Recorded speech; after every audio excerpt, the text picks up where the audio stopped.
primer lugar, vamos a la experiencia. En un trabajo que ya citaba de la última obra de la vida de Piaget, en realidad, se plantea un problema muy interesante que está directamente asociado a una cuestión central de la didáctica profesional, que es el problema de la conceptualización. Es el problema de si hay acción sin conceptualización y en qué consiste una conceptualización en sentido estricto en base a la acción para producir comprensión de un proceso. Yo creo que esta es una cuestión que se ha discutido mucho en la maestría nuestra y que, si bien esto es psicología de los niños, no es trabajo sobre adultos, hay algunas categorías que me parece se aclaran bastante con lo que aparece aquí y luego habrá que ver hasta dónde estas referencias son aplicables al campo estrictamente del aprendizaje de los adultos, ¿no? Bueno, básicamente la experiencia es el caso de niños de entre 4 años y el principio de la adolescencia, diría yo, que se les pone con una experiencia que se llama la experiencia de la onda, que es el capítulo 2 del libro La prise de confianza.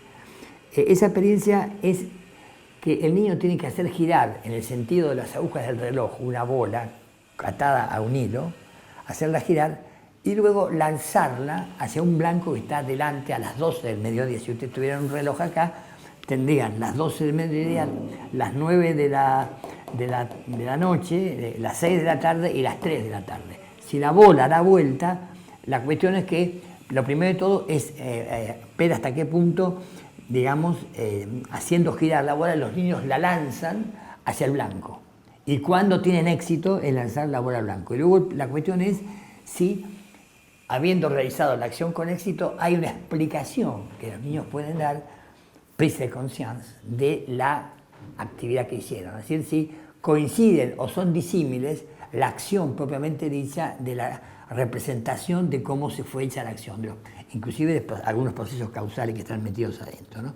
Bueno, lo que se nota claramente es que los niños, primero, ni siquiera pueden hacer blanco en una caja que está delante de la bola que da vuelta, digamos, ¿no? Pero luego los niños hacen blanco y al preguntarse desde dónde lanzaron la bola para hacer blanco, la mayoría de los chicos dicen que la bola fue lanzada desde las 12 del mediodía. Es como si yo tuviera un reloj acá, es como que el chico diera vuelta y creyera que hay un punto en que se interrumpe la circularidad del movimiento y la bola sale disparada hacia el blanco. Hay una especie de, digamos, la primera explicación, el primer intento de comprender representacionalmente el problema, o sea, lo que diríamos la conceptualización en sentido estricto, sería justamente una no coincidencia, y esto es lo que es la gran contribución de esta teoría al estudio de la didáctica profesional, la idea de que hay un saber en la práctica que no coincide con el saber conceptual sobre la práctica, que, digamos, el saber conceptual explicativo o comprensivo, sin mucho, digamos, rigor expresivo en este caso, lo que quiere decir es que no coinciden, que generalmente el conocimiento es primero un conocimiento que se basa en el logro del éxito o fracaso de una actividad, es lo que Piaget llamaba la periferia, y que luego la comprensión de la dinámica lleva un cierto tiempo y ese tiempo es lo que el proceso de esa, digamos, que transcurre entre el éxito sin comprensión y la comprensión misma, ese proceso es lo que se llama la toma de conciencia. En primer lugar, es una aclaración importante, porque vale para la didáctica profesional. Los maestros no toman conciencia de su actividad anterior al reflexionar de manera súbita, ni tampoco lo hacen a posteriori de una manera abrupta, sino que uno diría que hay un largo proceso de elaboración, hay como un tiempo de elaboración y a la totalidad del tiempo es a la que Piaget con los niños llama proceso de comprensión o conceptualización en sentido estricto. Entonces digo, lo que se nota es que, bueno, recién después, no vale la pena el detalle, los chicos luego de esta clarísima, digamos, dificultad, que tiene que ver, entre otras cosas, con que hay una hipótesis subyacente en los chicos, que es que uno, cuando tira un objeto contra un blanco, normalmente lo tira delante del blanco. Esto constituye una especie de hipótesis. Esa hipótesis funciona en contradicción con lo que de hecho pasa hay un conflicto ahí que se resuelve de modo tal que la hipótesis hegemónica, digamos, sobre el éxito en la actividad, ¿no?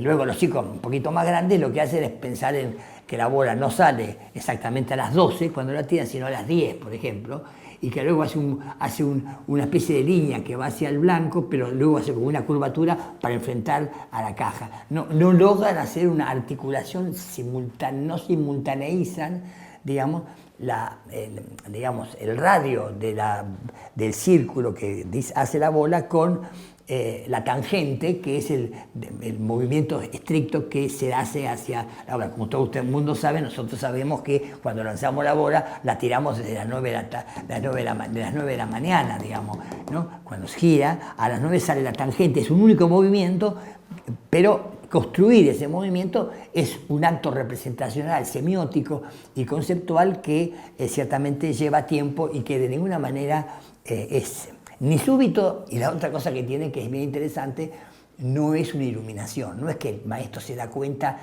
trasladado a nuestro maestro, no es que el maestro se da cuenta de lo que hizo en clase, sino que tiene que construir una explicación de por qué pasó lo que hizo. Es decir, no es una descripción la toma de conciencia, no es algo dado que uno reconoce como tal, sino que es una reformulación, que es lo que vamos a ver un poco más después. Entonces digo, si vemos las cosas de esta manera, van a ver ustedes que, como en didáctica profesional, aquí empieza a aparecer que la actividad en acto, la actividad práctica de resolver el problema está organizada, no es caótica.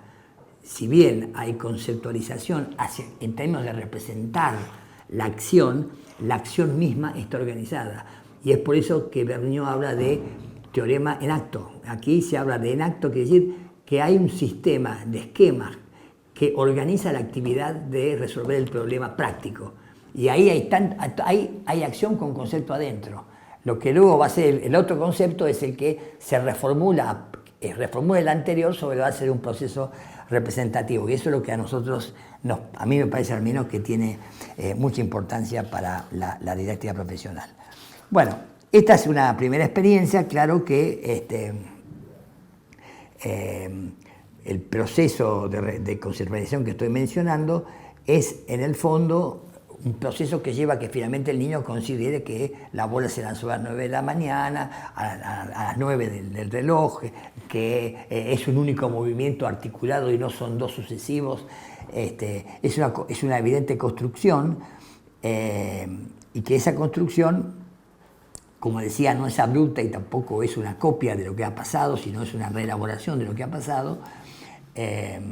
Y que en realidad la conceptualización no es otra cosa que una inserción del acto práctico en un sistema de significados representativos. Esa sería la tesis básica psicológica, digamos.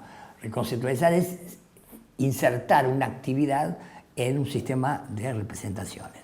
Bueno, de manera parecida, aunque no igual, la experiencia de la grúa, que está citada por Pastré en el texto, en el libro de Pastré sobre la didáctica profesional, en el capítulo creo que 5, ahí lo que se muestra es que efectivamente cuando los conductores de una grúa establecen o manejan la relación entre el peso que tiene que levantar la grúa y la longitud de la cadena con la cual trabajan con el peso, claramente hay un invariante, que es una relación K, digamos, que es la relación entre el peso por la longitud. Ese invariante, digamos, es un sistema es un invariante operacional tanto como el logro del resultado en la onda, para decirlo rápidamente.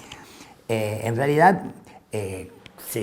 los propios conductores saben que cuando más pesada, cuando el peso es mayor, tienen que disminuir el tamaño de la longitud de la cadena para que sea más fácil levantar el peso y no al revés, digamos, ¿no? Entonces, finalmente, la relación invariante entre el peso y la longitud se la representa de manera gráfica en una hipérbole. Bueno, el problema acá interesante es que mientras todos los chicos estudiados por Piaget, que son por supuesto niños medios de la ciudad de Ginebra, etcétera, etcétera. Bueno, los niños supuestamente acceden a una conceptualización del proceso práctico, mientras que no todos los conductores acceden a una especie de teorización del proceso del funcionamiento de la grúa, ¿no? Muchos de los conductores no dominan el lenguaje escrito mucho, hay dificultades en comprender la naturaleza de la curva que da lugar al invariante, digamos, se supone una formación ulterior. La articulación de los dos aspectos no se da como en los niños, porque quizá la naturaleza del problema no sea exactamente la misma y es un problema de profesionalidad y no de psicología del desarrollo. Es un problema de otra naturaleza el que está en juego. Pero lo que es cierto es que en ambos casos puede haber éxito sin comprensión, pero puede haber éxito sin comprensión con comprensión ulterior, o en el caso de los conductores puede haber éxito sin que llegue a haber comprensión, digamos, del sistema que está en juego, ¿no? Sin duda, algunos conductores llegan a formular en términos casi explícitos, con sus palabras, digamos, la relación que hay entre el peso y la longitud, ¿no? Bueno, entonces, en realidad, estas dos experiencias lo primero que muestran, me parece con claridad, es que hay una no coincidencia, como pasa en casi todos los conocimientos que tenemos, que se han estudiado en la historia del pensamiento psicológico, por lo menos, ¿no? De que el éxito es, en principio, precedente respecto o precede a la comprensión, aunque se puede alcanzar, como dije, el éxito sin comprensión en didáctica profesional. La actividad es un conocimiento autónomo, es otra conclusión importante, ¿no? Es un conocimiento, ¿qué quiere decir? De que hay un esquematismo de la acción, y entonces esto querría decir una especie de concepto intrínseco, algo parecido a lo que llamaríamos conocimiento operativo. Hay un conocimiento operativo en acción, digamos, en acto, que es esquemático, es eficaz, es reiterable, es diferenciable, etcétera, ¿no?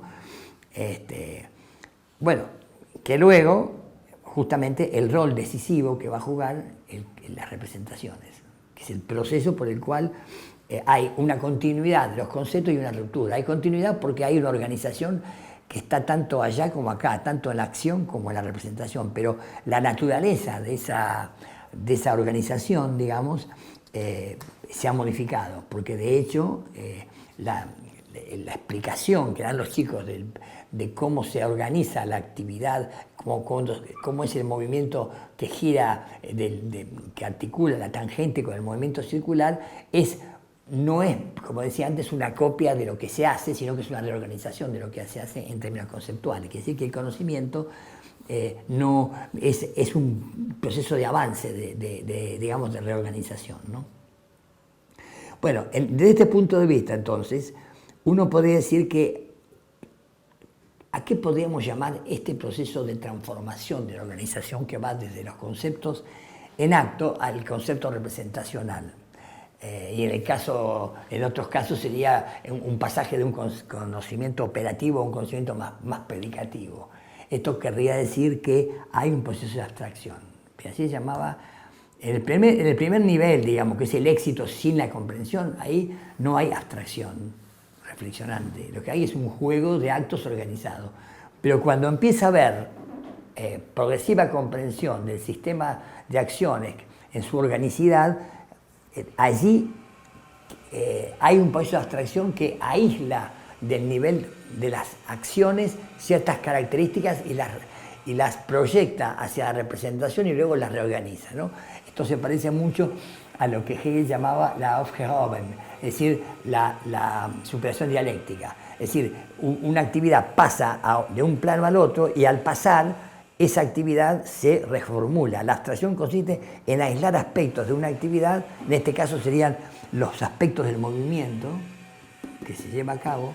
En el caso de la grúa serían las articulaciones entre la longitud y el peso que se levanta, y en ambos casos las abstracciones son, digamos, algo así como separar aspectos que están contenidos en las acciones prácticas, y al separarlos y transferirlos a un plano superior, se reorganizan, y en ese sentido hay una superación de lo que estaba en el punto de partida, y esto es lo que llamamos una reorganización.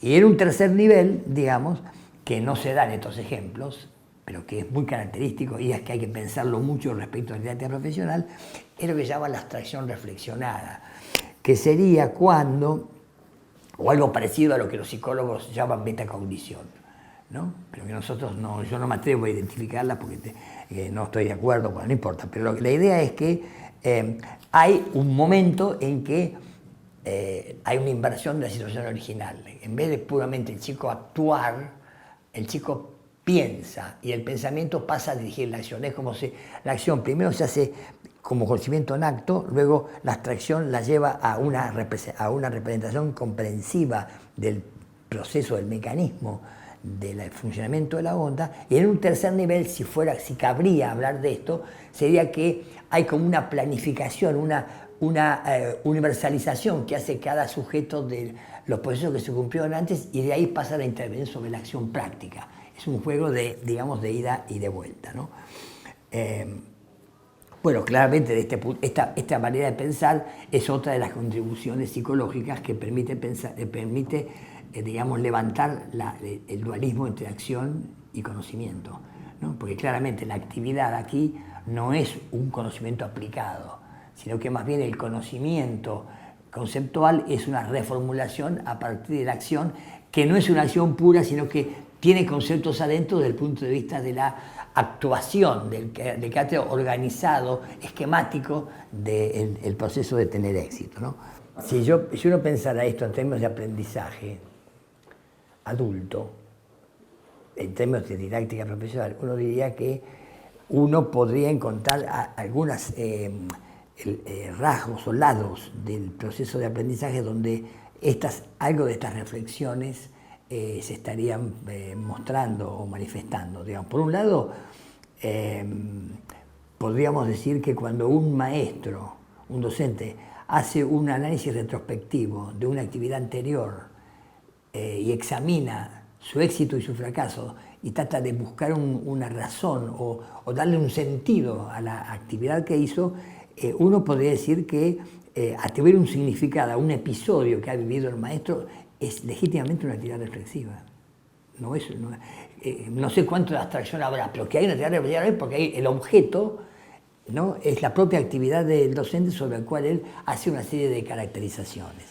Un segundo caso sería cuando los docentes en la actividad profesional toman casos o fragmentos de situaciones de análisis con los alumnos y pasan del caso singular a una especie de generalización, en la búsqueda de una visión más amplia, donde el caso en cuestión para él se vuelve uno de otros tantos casos posibles, ¿no? Si uno piensa en estos términos, a mí me parece que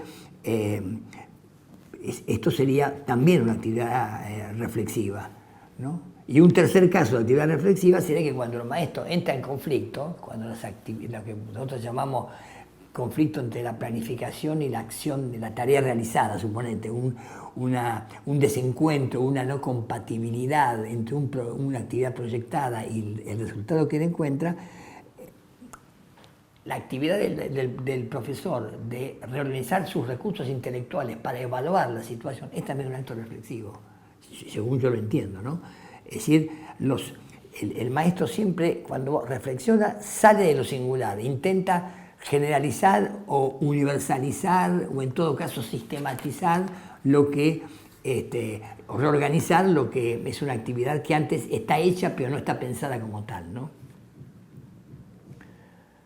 Y esto sería tomar como objeto su propia actividad, ¿no? Y eso es el sentido más común de la palabra reflexión, a la que se le añadiría la idea de verticalización, en el sentido de que la actividad realizada pasa a ser reformulada, en el sentido que lo decíamos hoy, esto es como que la abstracción está metida dentro del proceso de reflexión.